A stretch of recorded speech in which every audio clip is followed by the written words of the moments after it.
안녕하세요. 산소형제TV의 슈니아빠입니다. 오늘도 오은영 선생님께서 새로 출연하고 계신 오은영 게임이라는 프로그램을 리뷰해보는 시간으로 찾아왔습니다. 이 촬영일 기준으로 3회까지 방영이 됐거든요. 그런데 제가 지난번에 1회를 리뷰를 했잖아요. 그래서 오늘은 오은영 게임 2회와 3회 방영분을 리뷰해보도록 하겠습니다. 제가 이 방송을 직접 시청하다 보니까 하고 싶은 얘기가 되게 많더라고요. 그런데 그 얘기를 다 다룰 순 없고, 이 프로그램을 통해서 오은영 선생님께서 어떤 이야기를 하고 싶으신지, 특히 아이들의 발달과 놀이의 중요성에 대해서 말씀하시는 그 메시지들을 한번 정리해보는 것도 의미가 있겠다고 생각이 들어서 저는 그것을 중점적으로 한번 리뷰해보도록 할게요. 자, 그러면 오은영 게임 2회와 3회에서는 오은영 선생님께서 어떤 이야기들을 하셨는지, 그리고 우리 아이들은 얼마나 귀여운 모습을 또 보여줬는지 한번 리뷰해보도록 하겠습니다. 자, 먼저 일주일 앞서서 방영된 2회 방송에서는 인지 발달에 대해서 나왔어요. 그리고 인지 영역 발달에 도움을 줄 수 있는 놀이에 대해서도 나왔거든요. 그런데 이제 이 인지 발달이 무엇인지를 다루기 전에 제가 지난번 리뷰에서 말씀드렸던 내용이 나오더라고요. 우리가 이 오은영 게임을 시청할 때 주의해야 되는 게, 우리 부모님들이 본인의 아이들을 평가할 때 좀 주관적으로 판단을 할 수 있어서 시청에 주의를 해야 된다고 말씀을 드렸어요. 오은영 선생님께서도 똑같은 말씀을 하셨는데, 부모님들마다 발달 영역에 대해서 바라보는 기준이 다 다르다는 말씀으로 표현을 하셨거든요. 그래서 어떤 분들은 인지가 되게 중요하다고 생각하시는 분들도 계시고, 어떤 분들은 또 이 부분은 좀 간과하시는 분들도 계세요. 그래서 오은영 선생님도 이 프로그램을 시청하시는 부모님들이 우리 아이를 볼 때 어떤 시각과 어떤 기준을 가지고 바라보는지 그걸 점검해보는 시간을 가지면 좋겠다라고 말씀을 하셨고요. 그리고 이 프로그램의 취지가 우리 아이들이 어떻게 하면 5가지 영역이 골고루 발달된 아이로 자랄 수 있을까, 그걸 도와줄 수 있는 방법에 대해서 알려주신다고 하거든요. 그러니까 앞으로 시청하실 때도 그러한 점들을 생각하시면서 시청하시면 더욱더 유익한 시간이 되실 것 같아요. 인지 능력에 대해서 많은 분들이 생각하시는 게, 인지 능력이 발달을 하면 IQ도 높고 공부했을 때 성적도 잘 나올 것이다 라고 기대를 하시는데, 사실 인지 능력이라는 건 어떤 IQ나 어떤 성적에만 관련된 게 아니라 지식이나 정보를 효율적으로 다루는 능력 자체를 이야기합니다. 우리가 살아가면서 만나는 수많은 문제들이 있잖아요. 그런 것들을 얼마나 효율적으로 처리하느냐, 그런 능력을 인지 능력이라고 보는 거예요.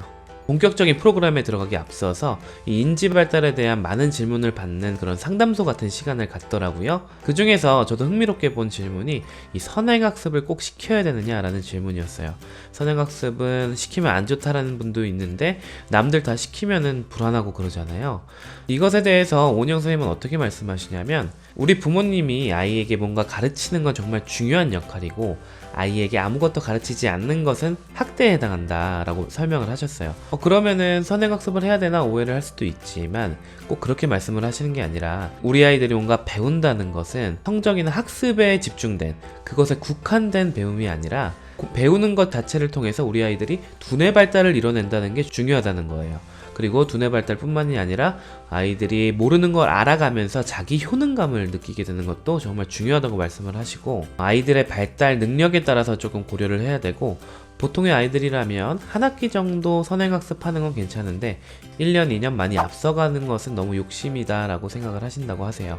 그러니까 보통은 한 학기 정도만 먼저 공부해도 충분하다라고 생각을 하고, 이 점에 대해서는 많은 분들이 이견이 있을 수는 있겠지만 오은영 선생님의 의견은 이렇다라고 알고 넘어가시면 되겠습니다. 이런 질문 코너 이후에는 아이들이 스튜디오 밖에서 노는 것을 보여주더라고요. 2회에서는 아이들이 처음 만나는 모습을 찍었어요. 그래서 같이 자기소개도 하고 파티를 하는 모습을 보여줬는데, 단순히 아이들이 노는 것만 보여주는 게 아니라 다른 친구가 자기소개한 내용을 가지고 퀴즈를 하기도 하더라고요.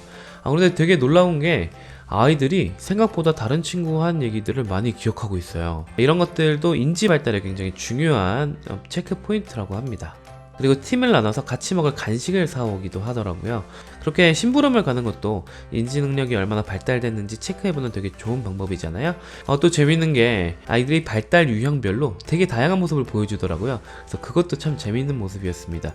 예를 들면 정서형이 많이 발달된 희율이는 자기가 퀴즈의 답을 몰라도 선생님의 이런 감정에 반응하는 모습을 보이고요. 그리고 언어형인 아이들은 나물나물 말을 많이 하고 표현력도 되게 높더라고요. 이렇게 아이들이 발달 유형별로 같은 상황에서도 다양한 반응을 보여준다는 게 정말 흥미롭지 않을 수가 없었습니다.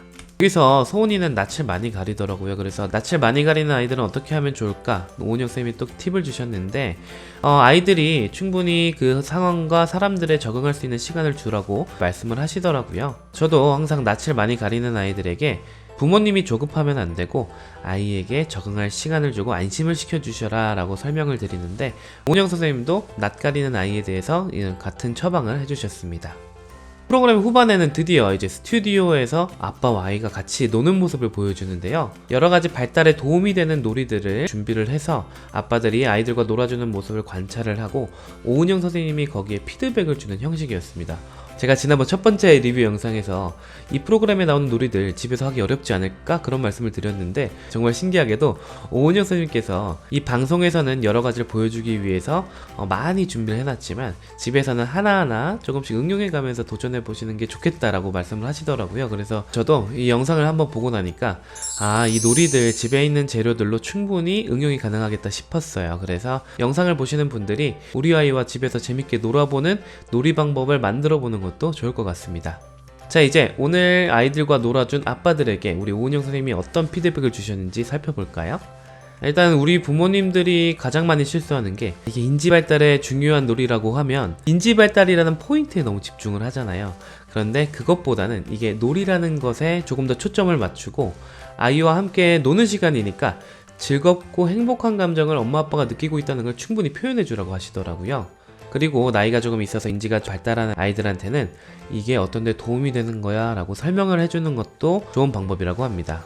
그리고 아이들이 잘 못할 때 있잖아요. 이럴 때 엄마 아빠가 무조건 먼저 도와주려고 하시면 안 되고 아이에게 충분한 기회를 주시는 것도 중요하고, 아이가 막 고민하고 어떤 행동을 할 거 아니에요? 그럴 때 너는 어떻게 해서 이런 생각을 했어? 어떻게 이렇게 했어? 라고 아이의 의도와 생각을 물어보면서 대화를 하면서 진행하는 게 중요하다고 설명을 해주셨습니다. 그리고 어린아이일수록 아이의 눈높이에 맞춰서 설명을 잘 하는 게 중요한데요.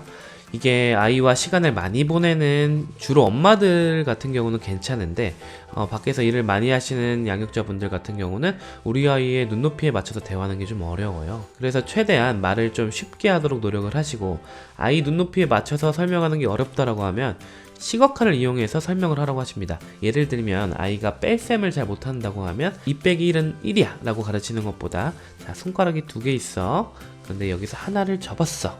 그럼 손가락이 몇 개 남아? 하나 남지.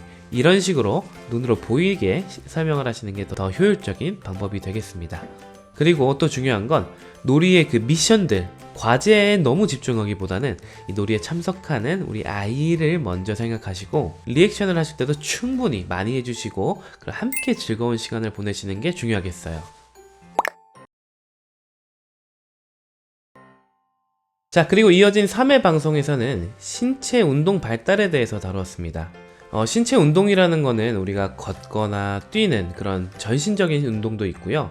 아니면 바느질을 하거나 글씨를 쓰는 소근육 운동도 있어요. 이런 신체 운동은 단순히 몸을 움직이는 신체 활동인 것 뿐만이 아니라 아이들의 정서와 관계 발달에도 정말 중요한데요.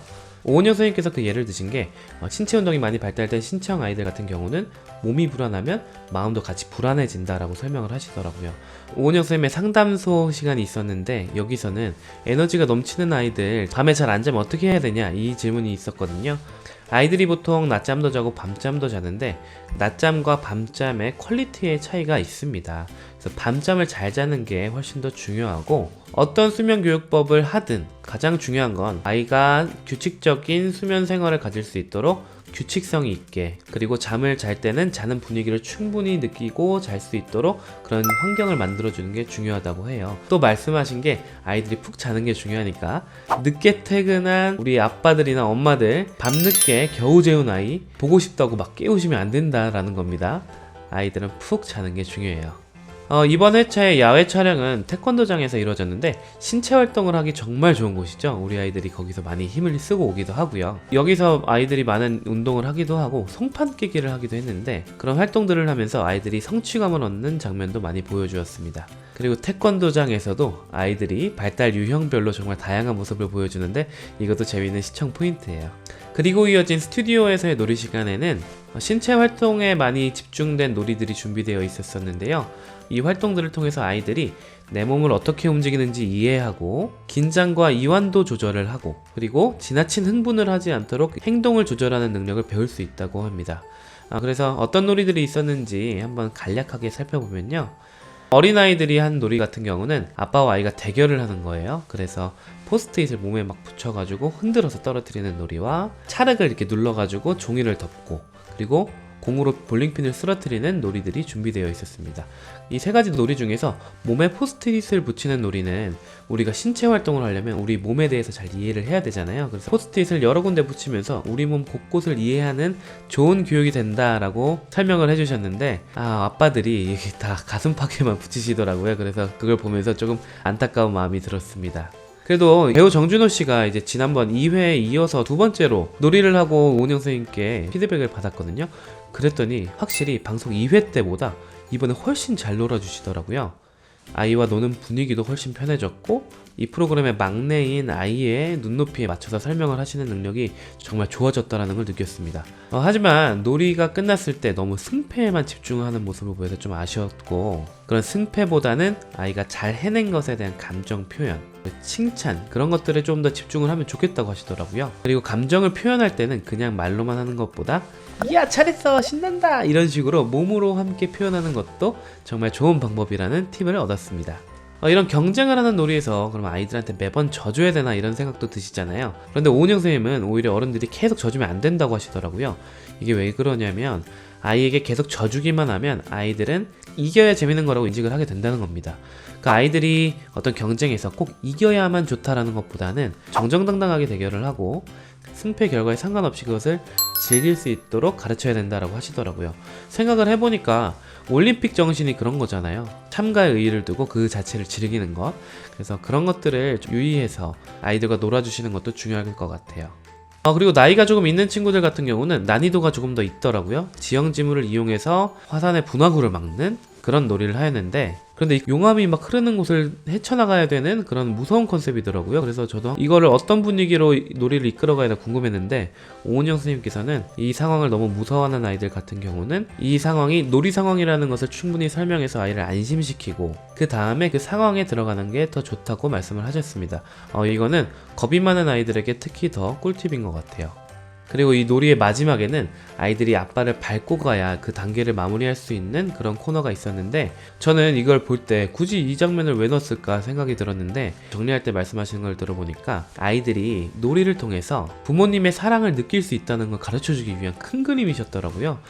그래서 놀이를 하면서도 이렇게 엄마 아빠가 너를 사랑한다라는 메시지를 줄 수도 있구나 라는 것을 배울 수 있었습니다. 아이와 보내는 시간에 대해서 회의적인 분들은 어차피 애들이 기억도 못할 거 왜 잘해줘야 되냐라고 말씀을 해주시기도 해요. 실제로 이 방송에서도 아이들이 이렇게 놀아준 시간을 기억할까요? 라고 질문을 하신 분이 있었는데 오은영 스님께서는 이런 좋은 기억들이 평생 살아갈 힘이 되어준다는 아주 뜻깊은 말씀을 해주셨어요.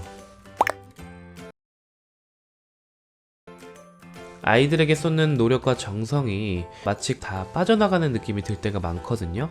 콩나물에 물을 줘보신 분들은 알겠지만 콩나물에 주는 물이 다 빠져나가는 것처럼 보여도 결국 콩나물은 자라잖아요. 그렇게 우리 아이들도 조금씩 그런 모든 것들을 흡수해서 결국 훌륭한 사람으로 성장해 나갈 수 있다라는 사실을 꼭 기억하시면서 조금 더 힘내셨으면 좋겠습니다. 그리고 저는 지금까지 나온 오은영 선생님 프로그램들 중에서 이 프로그램이 가장 많은 분들에게 도움이 된다고 생각을 하는데 시청률이 정말 저조해요. 이 본방이 8시 반에 하거든요. 그런데 우리 부모님들 중에서 8시 반에 육퇴를 하고 이 본방을 사수할 수 있는 분들이 얼마나 많을까요? 정말 별로 없잖아요. 이렇게 편성이 조금 잘못돼서 본방 시청률이 낮게 나오는 건 아쉽지만 여러가지 OTT에서 다시 보기 기능이 있으니까 많은 분들이 시청하시고 우리 아이를 건강하고 재밌게 키우는데 많은 도움이 되었으면 좋겠습니다. 제가 보니까 이 오은영 게임이란 방송이 보면 볼수록 배울 게 많은 프로그램이에요. 그래서 다음에 이어지는 프로그램들도 알차게 리뷰해보는 시간을 준비해서 다시 찾아뵙도록 하겠습니다. 오늘 영상도 시청해주셔서 감사드리고요. 자, 그러면 저는 다음에 이어지는 리뷰 영상과 이 산소형제TV에 올라오는 다양한 영상들로 여러분께 인사드리겠습니다. 감사합니다.